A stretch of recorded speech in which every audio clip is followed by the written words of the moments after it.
Hello students, welcome to all. मैं हूं CA Sandeep Dayal और बच्चों हम लोग पढ़ रहे हैं बड़ा ही इंपॉर्टेंट अकाउंटिंग स्टैंडर्ड जिसका नाम है सर AS2। जी हाँ, वैल्यूएशन ऑफ इन्वेंट्री, ये हमारा अकाउंटिंग स्टैंडर्ड है जिसके न्यूमेरिक क्वेश्चन मैं कर रहा हूं आपके साथ डिस्कस। चलिए तो शुरू करते हैं आज के पहले क्वेश्चन। अच्छा, इस शीट का देखिए, जो आप ये क्वेश्चन देख रहे हैं ये ऑलरेडी क्योंकि हम लोग इंश्योरेंस क्लेम में पढ़ चुके हैं, है ना। तो जो क्वेश्चन हम लोग इंश्योरेंस क्लेम में करते हैं उसमें ये क्वेश्चन मैं ऑलरेडी आपको करा चुका हूं, इसलिए ये मैं आपको नहीं कराऊंगा, ठीक है, क्योंकि ऑलरेडी हम कर चुके हैं बेटा, है ना। इंश्योरेंस क्लेम में हमारी शीट में आपको मिल जाएगा। चलिए हम बढ़ते हैं अगले क्वेश्चन की तरफ। देखिए इसमें लिखा हुआ है capital cable limited has a normal wastage of 4% in the production process during the year 13-14 the company used 12,000 metric ton of raw material costing 150 per metric ton, ठीक है। At the end of the year 630 metric ton of wastage were in stock. तो बेटा जो आपका loss हो गया कितना हो गया सर? 630 का लॉस हो गया। The accountant want to know how this wastage should be treated in the books. तो अकाउंटेंट हमारी मदद मांग रहा है सर, ठीक है सर। हम ही इंटरमीडिएट में हम क्या मदद करेंगे? नहीं, चलिए पर आप मदद करोगे बेटा इसकी। Explain the context of AS2 the treatment of abnormal loss and also find the amount of the abnormal loss if any. चलिए देखिए मैं आपको बताता हूँ इसको कैसे सॉल्व करेंगे। चलिए तो मैं आपको सॉल्व करके बताता हूँ बेटा ये क्वेश्चन। तो इसमें आप ये समझिए कि आपने जो इनपुट डाला वो इनपुट डाला कितना? सर हमने इनपुट डाला है 12,000 यूनिट का, ठीक है। नॉर्मल लॉस कितना होता है सर? नॉर्मल लॉस होता है 4%। तो अगर मैं बात करूं नॉर्मल लॉस की विच इज 4%, तो लॉस होना कितना चाहिए था? 480 का लॉस होना चाहिए था इस हिसाब से, तो ठीक है। तो अब आप देखिए 12,000 में से 480 का लॉस हो जाता तो 11520 ये यूनिट हमको रिसीव होने चाहिए थे, ठीक है। अब एबनॉर्मल लॉस कितना आप समझिए। एबनॉर्मल लॉस देखो बेटा, आप बता रहे हो कि टोटल लॉस कितने का है सर? 630 यूनिट का, जबकि नॉर्मल तो 480 का लॉस होता है, यानी कि एबनॉर्मल लॉस है कितना सर? एबनॉर्मल लॉस है 150 यूनिट्स का। तो पहली बात तो आप समझे कि एबनॉर्मल लॉस कितना है सर? एबनॉर्मल लॉस है 150 यूनिट का, है ना, क्योंकि नॉर्मल लॉस होना चाहिए था 480 यूनिट का, एक्चुअल में हुआ 630 का। तो जितना लॉस ज्यादा हो गया वो आता है एबनॉर्मल लॉस में, ठीक है। चलिए तो पहला काम तो हमारा ये हुआ। अब ये क्या चाहते हैं ये भाई साहब हमसे? ये चाहते हैं कि 4% हो गया, ठीक है। तो अब आपसे जो ये पूछना चाह रहे हैं वो ये पूछना चाह रहे हैं कि भाई इसका अमाउंट निकालें और इसका ट्रीटमेंट। चलिए तो इसका अमाउंट निकालते हैं सर हम लोग। देखिए अमाउंट पर यूनिट कॉस्ट, जैसे आपने प्रोसेस पढ़ा है ना बेटा, पर यूनिट कॉस्ट निकालने का तरीका, पर यूनिट कॉस्ट निकालने का तरीका होता है टोटल ऑफ डेबिट। हालांकि यहाँ तो एक ही चीज है, अदरवाइज क्या होता है कि स्टॉक की कॉस्ट में stock plus freight plus other expenses जुड़ते हैं। तो जो डेबिट साइड में आते हैं प्रोसेस अकाउंट में, तो हम बोलते हैं टोटल ऑफ डेबिट, ठीक है। टोटल ऑफ डेबिट माइनस, अगर नॉर्मल लॉस को सेल करने से कुछ मिलता है तो आप माइनस करते हैं यहाँ पे, ठीक है, डिवाइडेड बाय टोटल यूनिट्स जो आपने इनपुट लगाया है माइनस नॉर्मल लॉस यूनिट, ठीक है बेटा। इस तरीके से इसको सॉल्व करते हैं। देखिए टोटल ऑफ डेबिट आपने 150 रुपीज के हिसाब से खरीदा, कितना? 150 मल्टीप्लाई बाय 12,000। तो हमने जो खरीदा वो 18 लाख का मैटर था, तो टोटल ऑफ डेबिट तो 18 लाख है, ठीक है। तो टोटल ऑफ डेबिट 18 लाख है। नॉर्मल लॉस को बेचने से कुछ भी नहीं मिला, है ना। यूनिट हमने लगाए थे कितने? 12,000 लगाए थे, और नॉर्मल लॉस के यूनिट कितने थे सर? 480। तो चलिए पर यूनिट कॉस्ट अगर मैं निकालूं तो कितना आ रहा है? 18 लाख डिवाइडेड बाय 11,520। तो ये देखिए 156.25 पर यूनिट रेट कितना आ रहा है? 156.25। ये आपकी कॉस्ट आ रही है बेटा, पर यूनिट की कॉस्ट आ रही है। तो एबनॉर्मल लॉस का वैल्यूएशन निकाल लो। देखिए एबनॉर्मल लॉस का वैल्यूएशन कितना था? एबनॉर्मल लॉस 150 यूनिट का था ना, 150 मल्टीप्लाई बाय 156.25, ठीक है। ये मेरे पास आएगा 2343.7.5, 2343.7.5, ठीक है बच्चों। और एबनॉर्मल लॉस ध्यान रखिएगा सर, ये कहाँ जाता है सर, ये हमेशा P&L में ट्रांसफर कर दिया जाता है। अगर आप कॉस्ट के साथ चलो तो कॉस्टिंग P&L बोलते हैं वैसे तो, है ना, कॉस्टिंग P&L में इसको ट्रांसफर कर दिया जाएगा। चलिए, तो ये इसका अमाउंट भी आ गया और इसका अकाउंटिंग ट्रीटमेंट भी हमने बता दिया कि P&L अकाउंट के कौन साइड में जाएगा सर, ये P&L अकाउंट के डेबिट साइड में जाएगा। ठीक है, चलिए, तो ये हमारा काम हो चुका। अब हम बढ़ते हैं आगे अगले क्वेश्चन की तरफ। चलिए, हमारा काम कंप्लीट है, अब आते हैं हम आगे। चलिए, अगला क्वेश्चन। Z लिमिटेड ने ऑर्डर दिया है 13,000 kg of chemical at the rate of 90 पर kg। The purchase price include excise duty of 5 rupees per kg। तो 5 रुपए पर kg का एक्साइज ड्यूटी लगता है। इन रेस्पेक्ट ऑफ क्या लिखा हुआ है, full CENVAT credit is admissible. तो बच्चों जब फुल सैनवेट क्रेडिट मिलता है तो उसको हम कॉस्ट में से माइनस करते हैं, तो बिल्कुल हम 90 में से ये 5 रुपए यहाँ पे उड़ा देंगे। Further state VAT is levied 2.5 rupees per kg on purchase price. देखिए अब क्या है, वेट ये बोल रहा है कि इस पे लगेगा अलग से, तो वेट का भी क्या होता है, आपको सैनवेट मिल जाता है, तो इस वेट का कोई ट्रीटमेंट हमको करना ही नहीं है क्योंकि ये प्राइस में इंक्लूडेड नहीं है अभी। ठीक है, हाँ, अगर ये प्राइस में इंक्लूडेड होता तो मैं उसको माइनस कर देता। ठीक है, देखो एक्साइज ड्यूटी के लिए तो लिखा हुआ था ना, इट इज इंक्लूडेड, वहां लिखा हुआ था इट इज इंक्लूडेड, इसके लिए नहीं लिखा हुआ तो ये इंक्लूडेड नहीं है। फ्राइट कितना लगा सर, 30,000। नॉर्मल लॉस कितना होता है सर, 4%। कंपनी ने एक्चुअली रिसीव कितना करा, 12,400 कंपनी रिसीव करा है और कितना कंज्यूम कर लिया, 10,000 kg। The company has receive a trade discount. जी हाँ, ट्रेड डिस्काउंट मिलता है, कितना, 1 रुपीज पर kg का ट्रेड डिस्काउंट मिलता है। The chemical were deliver in container, the container was not reusable, hence sold for 500 rupees. देखिए ये जो कंटेनर है जिसमें आपका गुड्स आया, इसके 2 अकाउंटिंग ट्रीटमेंट होते हैं, मैं आपको बताता हूँ। आपने 500 रुपए में कंटेनर बेच दिए, तो जब आपने 500 रुपए में ये कंटेनर बेच दिए हैं, तो या तो आप चाहें तो इसको जो आपकी टोटल कॉस्ट आएगी उसमें 500 रुपए लेस कर सकते हैं, एक तरीका तो ये भी होता है। दूसरा तरीका ये भी हो सकता है कि आप ये जो 500 रुपए का है इसे एज अदर इनकम P&L में ट्रांसफर कर दें।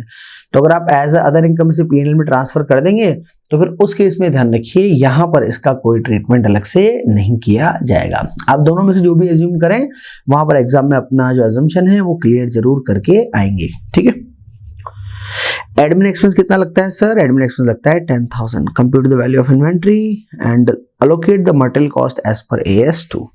चलिए सर, तो करना स्टार्ट करते हैं क्वेश्चन को हम लोग। देखिए सबसे पहली बात तो आपने जो गुड्स मंगाया, अब वैसे तो उसका परचेज प्राइस कितना है सर, उसका परचेज प्राइस वैसे तो है 90 रुपीज। ठीक है, पर एक तो आपको मिलता है ट्रेड डिस्काउंट 1 रुपीज का, है ना, जो हमने नीचे आके पढ़ा, वैल्यू बची कितनी 89, और एक आपको मिलेगा वो सैनवेट। सैनवेट कितने का मिलेगा सर, सैनवेट हमको मिलेगा शायद 5 रुपए पर kg। तो पहली बात तो ये देखो कि आपका मटेरियल का पर यूनिट कॉस्ट कितना आ रहा है 84, है ना। तो अब हम यहां से चालू करते हैं। सबसे पहले तो हमारा जो परचेज प्राइस है नेट 84, ना 84 मल्टीप्लाई बाय कितना माल मंगाया, शायद आपने 13,000 मंगाया है ना, 84 मल्टीप्लाई बाय 13,000, ये आ रहा है आपका 10,92,000। ठीक है जी, तो ये हमारा 10,92,000। ठीक है, प्लस अब इसमें जो फ्रेट लगेगा, जी हाँ, ये प्लस आपका फ्रेट, तो देखिए फ्रेट कितना लग रहा है आपका, ये हमारा फ्रेट लगा अमाउंट रुपीज 30,000। ठीक है, फिर 30,000 का फ्रेट लगने के बाद आगे का सीन क्या है, फ्रेट लग गया 30,000 का, एक आपका देखिए 10,000 का एडमिन एक्सपेंस भी लगा जो इसी से रिलेटेड है ना, तो हमको लेना पड़ेगा 10,000 रुपीज का एडमिन एक्सपेंस। वैसे तो एडमिन एक्सपेंस अगर जनरल होता है ना तो नहीं लेते, लेकिन क्योंकि ये इससे रिलेटेड है इसलिए हमको इसमें एडमिन एक्सपेंस लेना पड़ेगा, विच इज अमाउंट रुपीज 10,000। ठीक है, चलिए तो एडमिन एक्सपेंस भी आ गया। फिर आगे तो एडमिन एक्सपेंस आ गया बस, और तो कोई एक्सपेंस है ही नहीं। 500 रुपए को हम लोग जो है यहाँ पे अदर इनकम मान के P&L में क्रेडिट कर देंगे। ठीक है, फाइन। तो अब अगर मैं लगाता हूँ टोटल, तो टोटल कितना आता है 1092 प्लस 40,000, 11,32,000 रुपए। 11,32,000 रुपये हमारी टोटल कॉस्ट है। तो बेटा अब इसमें आप समझना पर यूनिट कॉस्ट जैसे अपन निकालते हैं, है ना, जो मैंने फॉर्मूला आपको बताया, देखो ये तो हो गया आपका total of debit minus normal loss जो होता है उसको सेल करने से कुछ आ ही नहीं रहा ना, तो वो 0 हो गया। इनपुट कितने यूनिट का था सर? हमारा जो इनपुट था वो था 13,000 kg, 13,000 kg। और नॉर्मल लॉस को हम लोग इसमें से माइनस कर देते हैं, तो सर हमारा जो नॉर्मल लॉस है वो कितना परसेंट है? वो है सर हमारा 4%। 4% मतलब कितना हो गया? 4% का मतलब हो गया सर हमारा 520। ठीक है, चलिए तो लगाते हैं डिवाइड 12480 को इसमें डिवाइड लगाया तो यार है मेरे पास 90.705। इट्स 90.705। ये क्या आया सर? इसको अगर हम राउंड ऑफ कर ले तो आ जाएगा 90.71। That is the cost of per unit regarding material. ठीक है, तो कॉस्ट ऑफ पर यूनिट हमारा आ गया 90.71। ठीक है, चलिए अब हम बढ़ते हैं आगे। अब आपने पर यूनिट निकाल दिया, अभी हमसे क्या चाहता है? Compute the value of inventory. चलिए इन्वेंट्री भी निकाल देंगे बच्चों। तो आप देखिए कंपनी को रिसीव कितना होता है? 12,400। यूज कितना अगर आपने 10,000 तो 2,400 का बचेगा क्लोजिंग स्टॉक। ठीक है, चलिए तो अब मैं आपको आंसर टैली करा देता हूं। तो देखिए इसमें सबसे पहली चीज तो ये जो हमने निकाल रखी थी 90.71, तो ये तो इन्होंने वैल्यू निकाली 90.71। ठीक है, देन आगे हम लोग मूव करेंगे। तो अब आप देखो अलग अलग पार्ट की कॉस्ट आपको, क्योंकि 12,400 रिसीव हुआ था, आपने यूज कितना करा? 10,000। तो 90.7 से करोगे तो 9,07,050। देन अगर आप इन्वेंट्री यानी कि क्लोजिंग स्टॉक की वैल्यू निकालना चाहें तो 2,400 बचा हुआ है सर। ठीक है, 2,400 को मल्टीप्लाई कर ले 90.71 से तो ये आएगा। ठीक है, सबको भी रेट 1 से मल्टीप्लाई करेंगे। और एक आपका एबनॉर्मल लॉस, क्योंकि देखिए हमारा जो नॉर्मल लॉस है वो तो बोलता है कि भाई 520 का लॉस होना चाहिए था, पर आप एक चीज समझिए 13,000, अब 13,000 यूनिट हमने भेजी, 4% का लॉस काट लो ना, क्योंकि नॉर्मल लॉस तो यही बोलता है 13,000 का अगर मैं 4% लॉस काट लूँ तो मुझे 12,480 यूनिट रिसीव होनी चाहिए, 12,480। बट एक्चुअल में रिसीव कितनी हुई? 12,400, यानी कि there is abnormal loss of 80 units. ठीक है, चलिए तो एबनॉर्मल लॉस हुआ हमारे पास 80 यूनिट्स का, तो ये 80 यूनिट को हमने मल्टीप्लाई करा है 90.71 से। ठीक है बच्चों, तो हमने अलग अलग कंपोनेंट का अलग अलग काम कर दिया, और जो कंटेनर को सेल करने से पैसा मिला जैसा कि मैंने आपको बोला हमने उसको अदर इनकम मान के P&L में ट्रांसफर कर दिया है। अगर आप चाहें तो उसको जो आपकी टोटल कॉस्ट आई थी जो हमने यहाँ सॉल्व की थी ना, देखिए ये 11,32,000, आप चाहें ना तो उसको यहाँ लेस भी कर सकते थे 500 रुपए। ठीक है, तो आपका यहाँ बचता 11,31,500, तो उसके हिसाब से फिर पूरा वैल्यूएशन आप कर सकते हैं। ठीक है, so both options are available. चलिए अब हम बढ़ते हैं आगे। चलिए अब मैं आपको देखिए नेक्स्ट अगला क्वेश्चन हम लोग लेते हैं, एग्जाम में आया क्वेश्चन है। इसमें मेरे पास है raw material inventory of a company include certain material price 100 rupees. तो आपका रॉ मटेरियल का कॉस्ट कितना है सर? 100 रुपए है। The price of the material is on decline and replacement cost, तो जैसा कि कल मैंने आपको बताया, देखो रिप्लेसमेंट कॉस्ट क्या होता है बच्चों? रिप्लेसमेंट कॉस्ट जो होता है वो होता है कि भाई आज की तारीख में अगर हम ये मटेरियल खरीदे तो वो मटेरियल हमको कितने का मिलेगा। ठीक है, तो रिप्लेसमेंट हमारा है 75 रुपीज का, ये replacement cost. It is possible to convert the material into finished product at a conversion cost of 125 rupees, यानी कि अगर आप चाहें तो आगे इसको बनाएंगे तो कन्वर्जन कॉस्ट आएगी 125। Now decide whether to make the product or not to make the product. If selling price is 125 or selling price is 225, also find the value of inventory in each of the cases. चलिए अब मैं आपको बताता हूं, देखिए logic समझिएगा। आपने raw material लगाया कितने का? 100 रुपीज का, और इसको आगे कन्वर्ट करने के लिए जो कन्वर्जन कॉस्ट है वो कितनी है? वो है 125। यानी कि मेरी जो फिनिश्ड गुड्स की कॉस्ट है, फिनिश्ड गुड्स की कॉस्ट कितनी आएगी अगर मैं फिनिश्ड गुड्स बनाऊंगा तो? सर फिनिश्ड गुड्स की कॉस्ट आएगी 225, ठीक है। अब ये आपकी फिनिश गुड्स की कॉस्ट आ रही है। अब आप इसमें समझिए केस नंबर 1, सर अगर आपका सेलिंग प्राइस कितना है, सर अगर आपका सेलिंग प्राइस है 175 रुपीज, तो आप लॉजिक समझो, फिनिश गुड्स की कॉस्ट तो है 225, सेलिंग प्राइस है 175, ये तो लॉस वाला केस हो गया। तो हमने कल बात करी थी, ये समझिए कि अगर फिनिश गुड्स का वैल्यूएशन आप एनआरवी पे ले आते हैं, कॉस्ट तो 225 है पर इसकी एनआरवी तो 175 ही रहेगी। तो अगर मैं फिनिश गुड्स के वैल्यूएशन की बात करूँ तो एनआरवी पे जाएगा तो 175 पे। तो हमने कल ये बात करी थी बच्चों कि अगर हमारे फिनिश गुड्स का जो वैल्यूएशन है वो एनआरवी पे चला जाता है, तो उस केस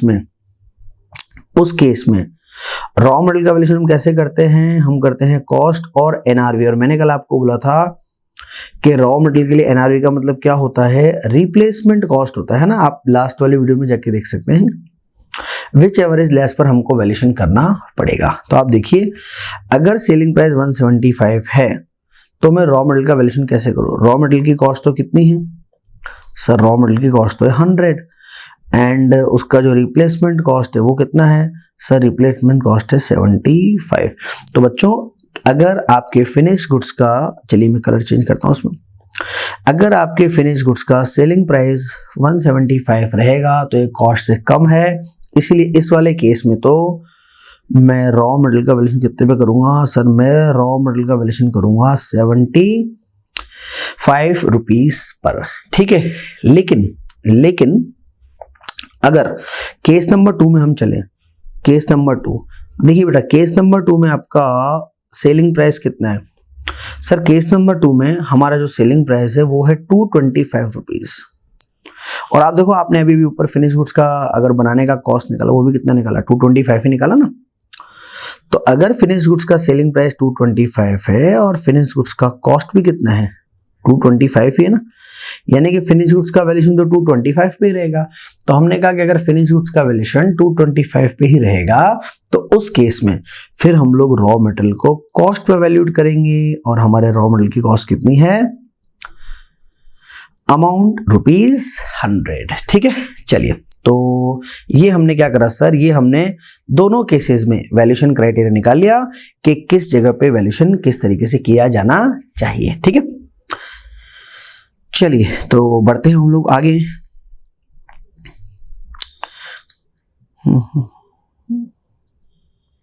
चलो बच्चों, तो ये हमारा काम हो गया कंप्लीट, ये वैल्यूएशन क्राइटेरिया इसका हो गया। अब हम बढ़ते हैं आगे। अच्छा, ये वाला क्वेश्चन बहुत ही सिंपल होता है, स्पेसिफिक आइडेंटिफिकेशन मेथड, कुछ भी नहीं करना होता है, कॉस्ट और NRV which ever is less, दोनों में से कोई भी कम हो। जैसे आइटम नंबर पी है 570 और 475, वैल्यूएशन कितने पे करेंगे सर, 475 पे। क्यू का 980 और 1032, 980 पे। अगले का 316 और 289, तो 289 पे। एक्चुअली देखिए ये क्वेश्चन इतना सिंपल है कि इवन मैंने क्वेश्चन पढ़ा तक नहीं, मैंने पहले इसका आंसर कर दिया क्योंकि बहुत आसान है और सारे बच्चे ऑलमोस्ट इसको जो है आप लोग फाउंडेशन लेवल पे पढ़ के आते हैं। सो दैट्स व्हाई मैंने इसको डिस्कस नहीं किया है। तो बेटा इसको हम लोग बोलते हैं स्पेसिफिक आइडेंटिफिकेशन मेथड, और सर इसको हम लोग यूज करते हैं जब हमारे जो इन्वेंट्री है वो इंटरचेंजेबल नहीं होती है, ठीक है, उस केस में हम इसको यूज करते हैं। चलिए तो ये क्वेश्चन सिंपल है, इसलिए मैं तो जो क्वेश्चन सिंपल होता है उसको मैं नहीं करता हूँ। अगला क्वेश्चन ये इंपॉर्टेंट है, चलिए मैं इसके पहले आपको कुछ सिखाना चाहूंगा इसमें। एक्चुअल में अगला क्वेश्चन जो है वो अभी मैं कराऊंगा आपको WIP का है, यानी कि वर्क इन प्रोग्रेस का है। देखिए वर्क इन प्रोग्रेस के केस में क्या होता है कि वर्क इन प्रोग्रेस का कॉस्ट तो हमको पता है कि भाई वर्क इन प्रोग्रेस का कॉस्ट कितना है, लेकिन सर वर्क इन प्रोग्रेस का बेसिकली एनआरवी कैसे निकाला जाए, ये तो बड़ा मुश्किल है ना कि जो हमारा वर्क इन प्रोग्रेस है सर, उस वर्क इन प्रोग्रेस का एनआरवी कैसे निकाला जाए। चलिए तो मैं आपको बताता हूँ उसका एनआरवी निकालने का तरीका क्या होता है। Selling price of finished goods, ठीक है, minus estimated cost for completion, है ना, यानी कि जो आगे जो कॉस्ट आपकी और लगने वाली है एस्टिमेटेड कॉस्ट फॉर कंप्लीशन, ठीक है, और माइनस सेलिंग एक्सपेंस। जी हाँ बच्चों, माइनस सेलिंग एक्सपेंस। तो फिनिश गुड्स के सेलिंग प्राइस में से जब हम ये दोनों चीजें माइनस करते हैं तो हमें क्या मिलता है सर, हमें मिलता है एनआरवी। किसका NRV sir? Work in progress का, यानी कि डब्ल्यूआईपी का क्या मिल जाता है बच्चों? सर डब्ल्यूआईपी का मिल जाता है हमको एनआरवी। ठीक है, चलिए तो अब बढ़ते हैं हम लोग आगे और करते हैं क्वेश्चन को सॉल्व।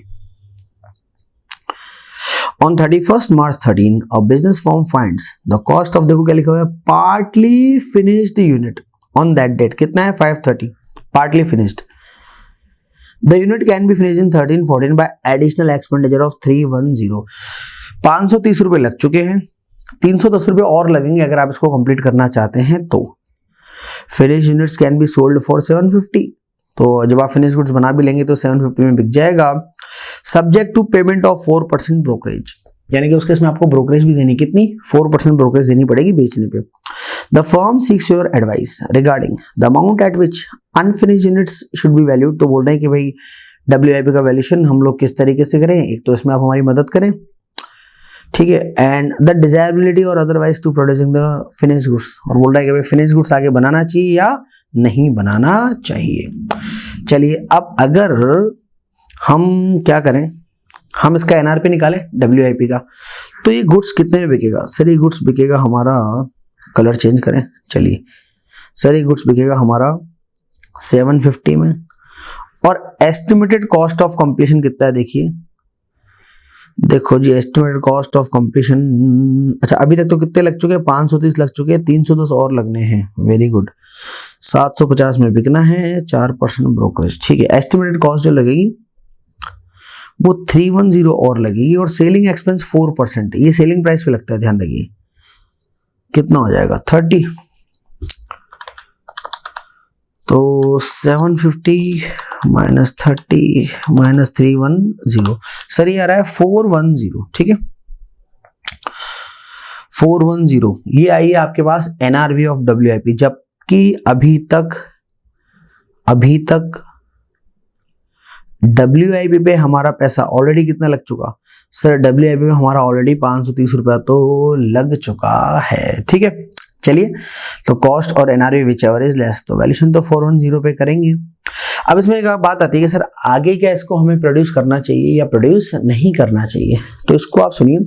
तो ये क्या होता है कि डब्ल्यूआईपी जो है ना, उसको आधी अधूरी कंडीशन में बना हुआ बेचना थोड़ा सा मुश्किल है ना, क्योंकि डब्ल्यूआईपी के लिए क्या होता है, एक फिजिबल मार्केट अवेलेबल नहीं होता है, तो इसलिए हमें इसे आगे बना के बेचना चाहिए। हालांकि आगे बना के बेचेंगे तो होगा तो लॉस ही, जैसा कि आप देख भी सकते हो इसमें, पर क्योंकि डब्ल्यूआईपी का आगे फिजिबल मार्केट नहीं है तो बेटर है कि इसको आप फिनिश गुड्स बना के इसको बेचें। हाँ, अगर इसका कोई फिजिबल मार्केट अवेलेबल है तो फिर हमें इसे आगे नहीं बनाना चाहिए, हमें इसे इसी स्टेज पे बेच देना चाहिए। ठीक है, क्योंकि देखिए एग्जांपल जैसे मैं आपको बताऊं, फॉर एग्जांपल क्या आप मान के चलो कि ये रिमोट है साहब, ये एसी का रिमोट है, सब बन गया, कंप्लीट हो गया, लेकिन अभी तक ये एसी के रिमोट पे मान लें कि ढक्कन नहीं लगा, ये ढक्कन लगे, अभी लगा ही नहीं। अब आपको तो एसी का रिमोट ऐसे बेचना है बिना ढक्कन के, मान के चलो आगे इसमें डिस्प्ले लगी हुई है, ये डिस्प्ले भी अगर मैं हटा दूं तो क्या ऐसा टूटा फूटा रिमोट मार्केट में बिक जाएगा? Sir the answer is no, नहीं बिक पाएगा सर। तो इसीलिए क्या होता है, नॉर्मली डब्ल्यूआईपी को कंप्लीट करके ही बेचना चाहिए, क्योंकि आधा अधूरा गुड्स मार्केट में नहीं बिकता है। ठीक है, चलिए बढ़ते हैं हम लोग आगे इसके आंसर की तरफ। देखिए सबसे पहले तो आपके पास ये 750 और 310 नेट अगर आप देख लें, रिलायजेबल वैल्यू कितनी आ रही है? वही आ रही है 410 रुपए। कॉस्ट कितनी है? 530। तो वैल्यूएशन तो किस पे होगा भाई? सर वैल्यूएशन होगा लोअर ऑफ द कॉस्ट और एनआरवी। कॉस्ट है 530, एनआरवी है 410, तो वैल्यूएशन तो 410 पे ही होगा। ठीक है, चलो आगे बढ़े।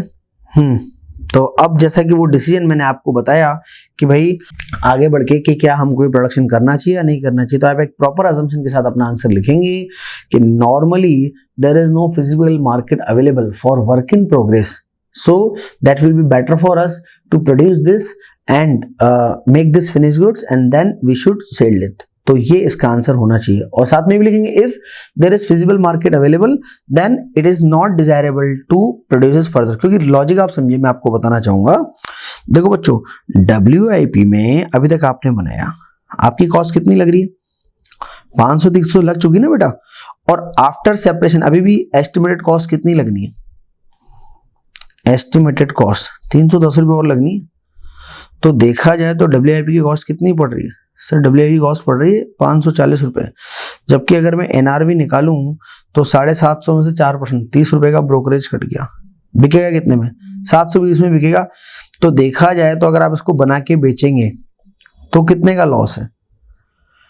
120 रुपीज का लॉस है, ठीक है, अगर आप इसको बना के बेचेंगे। लेकिन अगर आप इसको नहीं बना के बेचेंगे और इसका फिजिबल मार्केट नहीं है तो देखो बच्चों ऑलरेडी आपका कितना पैसा लग गया सर, 530 रुपये तो हमारे लगी है ना। तो अगर इस WIP को बेचने के लिए कोई फिजिबल मार्केट अवेलेबल नहीं है तो फिर आपके पूरे 530 रुपये ही गए, तो वो ज्यादा बड़ा लॉस है। तो उस केस में बेटर क्या है कि ठीक है हम इसे फिनिश गुड्स में बना लें और फिर हम इसको बना के बेच दें, तो 120 पर यूनिट का लॉस हमें लगेगा, ठीक है। चलिए जी, तो ये हमारा काम हो गया। अगले क्वेश्चन की तरफ आते हैं। देखिए अच्छा इंपॉर्टेंट क्वेश्चन है और एग्जाम में देखिए कई बार ये पूछा हुआ भी क्वेश्चन है, इसमें आप ध्यान रखिएगा। और इसी तरह का क्वेश्चन आपको शीट में आगे भी मिलेगा प्रैक्टिस करने के लिए, ठीक है बच्चों। चलिए, इसमें रॉ मटेरियल और फिनिश गुड्स तीनों एक साथ हैं। तो मेरे पास इसमें लिखा हुआ है कि calculate the value of raw material and closing stock based on the following information. Raw material क्या है? X, क्लोजिंग बैलेंस कितने यूनिट? 500 यूनिट। कॉस्ट प्राइस क्या इंक्लूड है? एक्साइज ड्यूटी है 200 रुपए। ब्रैकेट में नीचे लिखा हुआ है excise duty send credit is receivable on excise duty paid, यानी कि बोल रहे हैं कि हमने जो एक्साइज ड्यूटी पेड करी ना सर वो रिसीवेबल है। तो भाई रिसीवेबल है तो 10 रुपए माइनस कर दो, ठीक है। फ्रेट इनवर्ट यानी कि जिसको हम लोग प्यार से क्या बोलते हैं? भाड़ा, ठीक है। फ्रेट इनवर्ट कितना? 20 रुपीज, इसको ऐड कर दो, ठीक है। अनलोडिंग चार्जेस बिल्कुल ये भी गुड्स के लिए जरूरी है, तो सर इसको भी ऐड कर दो, ठीक है।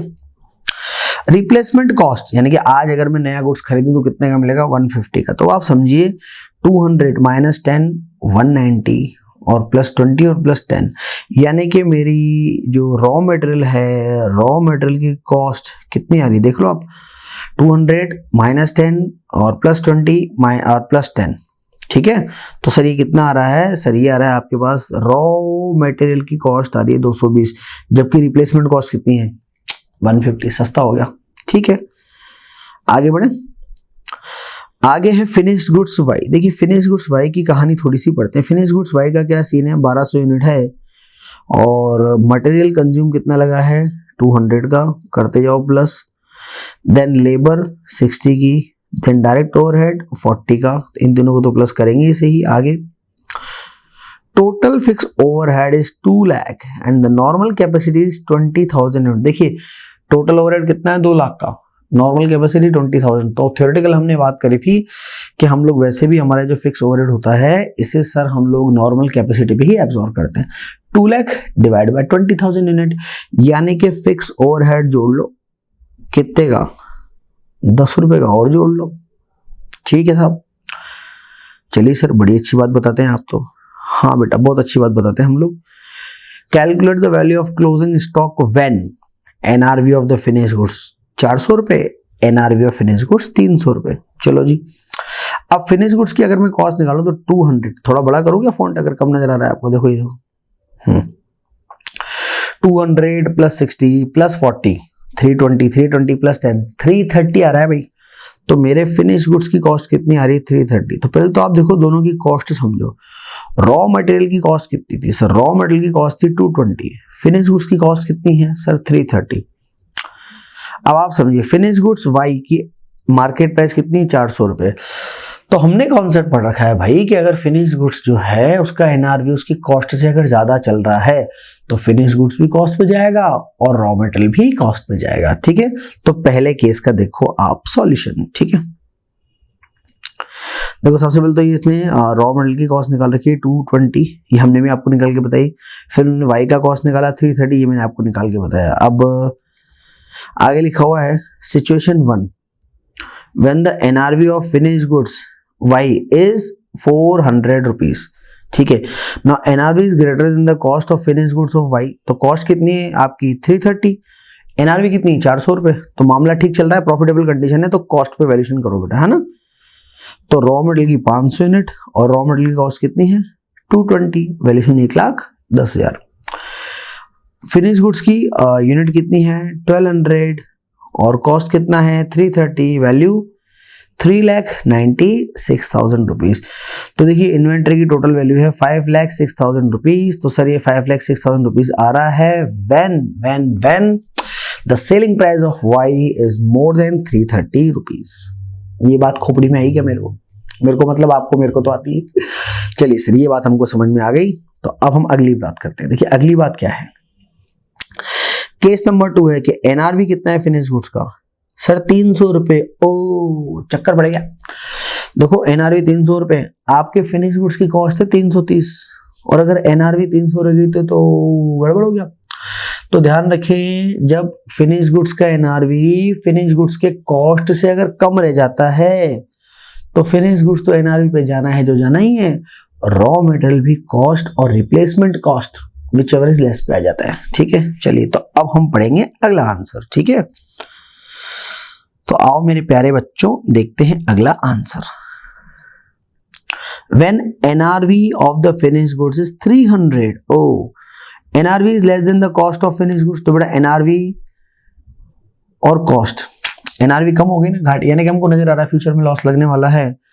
Hence raw material is to be valued at replacement cost and finished goods are to be valued at NRV since NRV is less than the cost। तो देखो मटेरियल X 500 यूनिट और भले उसकी कॉस्ट 220 है पर उसका रिप्लेसमेंट प्राइस तो 150 है ना, तो 75,000 तो रॉ मटेरियल की वैल्यू। ऐसे ही कॉस्ट ऑफ क्लोजिंग स्टॉक 1200 है, 300 रुपए एनआरवी है, 330 कॉस्ट है, हम 300 रुपए वैल्यूएशन करेंगे तो total value 360। So the total value of inventory will be 4,35,000 rupees. ठीक है सर, चलिए तो ये हो गया हमारा कार्यक्रम कंप्लीट। तो ये कॉन्सेप्ट वैसे मैंने आपको जो लास्ट थ्योरी की क्लास थी उसमें पढ़ाया था, अगर आपको याद नहीं आ रहा तो आप वहां जाके देख सकते हैं। चलिए मैं अगला क्वेश्चन आपको कराऊं, अगला क्वेश्चन और भी इंपॉर्टेंट है। ठीक है, चलिए अगले क्वेश्चन में चलते हैं। So Mister Mehul give the following information related to the item of the inventory on 31 March 15। His factory produce product X using raw material A. बेटा ध्यान रखें रॉ मटेरियल ए है और प्रोडक्ट एक्स आप बना रहे हैं। सो 600 unit of raw material A purchase for 120, replacement cost 90। चलो ये क्वेश्चन मैं करके बताऊं आपको।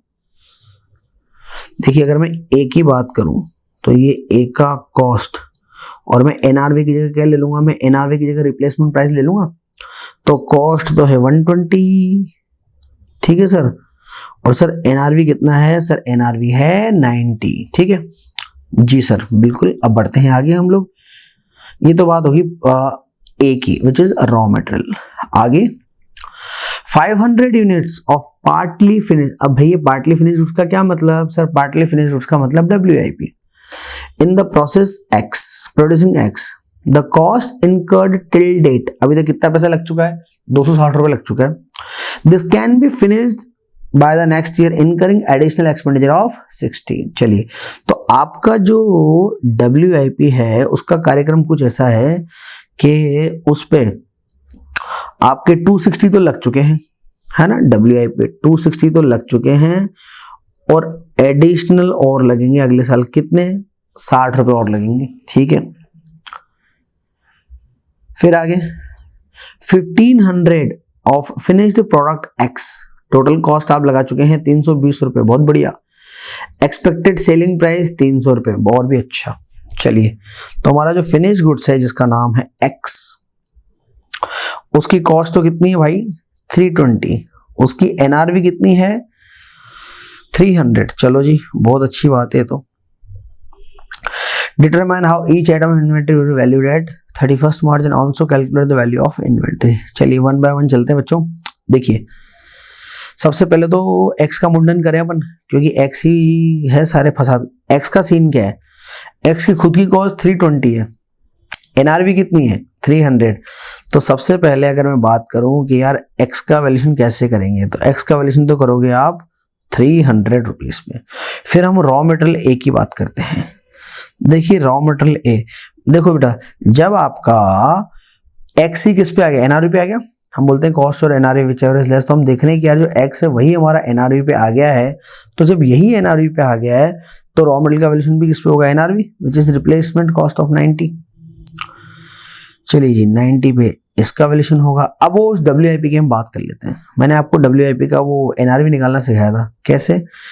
Selling price of the finish goods which is 300 minus estimated cost for completion, है ना, यानी कि इस प्रोडक्ट को अभी भी कंप्लीट करने के लिए कितनी कॉस्ट लगेगी। देखिए कितनी कॉस्ट लगेगी, 60 रुपये बता रखी इन्होंने, 60 रुपये भी लगेंगे। तो इसका NRV कितना हो गया, 240। और कोई एक्सपेंस तो है नहीं, तो इसका NRV हो गया 240। तो 260 तो अभी तक लग चुके और NRV आ रहा है 240। तो बच्चों वैल्यूशन किस पे करोगे सर? वैल्यूशन करेंगे हम NRV पे, सिंपल, ठीक है। तो WIP का वैल्यूशन जो होगा वो किस पे होगा, वो होगा 240 रुपीज पे। चलिए, तो बड़ा आसान, तो तीनों का वैल्यूशन मैंने आपको निकाल के बताया, ठीक है। चलिए बढ़ते हैं हम लोग आगे, आंसर को चेक करते हैं फटाफट। थोड़े से प्रवचन लिखे हुए हैं, वो भी मैं आपको पढ़ के बताता हूँ। Now, as per AS2, valuation of inventory, material and other supply held for use in the production of inventory not written down below the cost. If finished product in which they will be incorporated are expected to be sold at cost or above the cost. ये क्या बोल रहा है? Simple ये बोल रहा है कि भाई अगर फिनिश गुड्स का जो NRV यानी कि जो सेलिंग प्राइस है वो उसकी कॉस्ट के बराबर है या उससे ज्यादा भी है, तो रॉ मटेरियल का वैल्यूएशन रिटर्न डाउन करने की जरूरत आपको नहीं है, ठीक है। However, when there has been a decline, और अगर फिनिश गुड्स में ही आपको लफड़ा पड़ने वाला है, वहीं NRV कम होने वाला है, in the price of the material, it is estimated that the cost of finished products will exceed the NRV, यानी कि कॉस्ट NRV से ज्यादा हो जाएगी। Material are return down to the NRV। देखिए ये लिखना हमारा एग्जाम में जरूरी होता है ना, कि इसका AS2 का प्रिंसिपल क्या बोलता है, तब जाके फिर आपका जो आंसर है दैट शुड बी एक्सेप्टेड। चलिए अब कंक्लूजन, ये रहा आपका कंक्लूजन। देखिए यूनिट रॉ मटेरियल की 600 थी, तो वैल्यूएशन आपका है 90 पे करेंगे, है ना। 600 को 90 से करा तो 540। पार्टली यूनिट 500 यूनिट थी, 240 पे वैल्यूएशन करेंगे तो 120। और फिनिश्ड प्रोडक्ट 1500 यूनिट है, इसका वैल्यूएशन 300 पे करेंगे तो 450। So that is our final valuation 90, 240 और 300 से। देखो बेटा ये आपका 90, 240 और 300 रुपीज से, ठीक है बेटा। तो ये कर लिया हमने इसका वैल्यूएशन खत्म। तो ये भी, अब ये अगला क्वेश्चन जो है ये आपके लिए होमवर्क रहेगा, है ना। ये बिल्कुल ऐसा सेम क्वेश्चन मैं करवा चुका हूं आपको, तो उसको करवाने की जरूरत नहीं है। चलिए तो शुरू करते हैं हमारा अगला क्वेश्चन। देखिए इसमें मेरे पास है the closing inventory at a cost of XYZ limited is amount 956,700। तो ये आपका इन्वेंट्री का वैल्यूएशन है।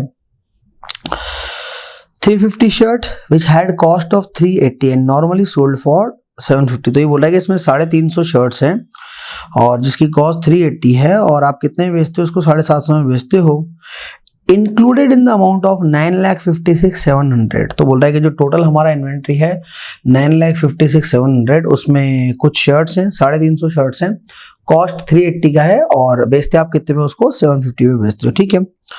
Now, owing to a defect in the manufacturing, these were sold after the balance sheet date at 50% of their normal price.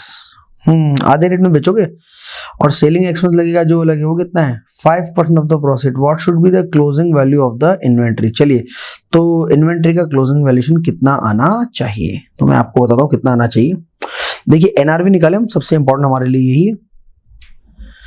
NRV कैसे निकाले, देखो आपने बेटा 750 का आधा 50% डिस्काउंट दे दिया, यानी कि जो सेलिंग प्राइस है वो कितना है, वो तो 375 है, और ब्रोकरेज लगेगा शायद वो अलग है, सेलिंग एक्सपेंस कितना है, 5% है। तो आपका जो सेलिंग एक्सपेंस है वो कितना है सर, वो है हमारा 5%। तो 375 का अगर आप 5% निकालेंगे तो आएगा 18 रुपये 75 पैसे, 18 रुपये और 75 पैसे।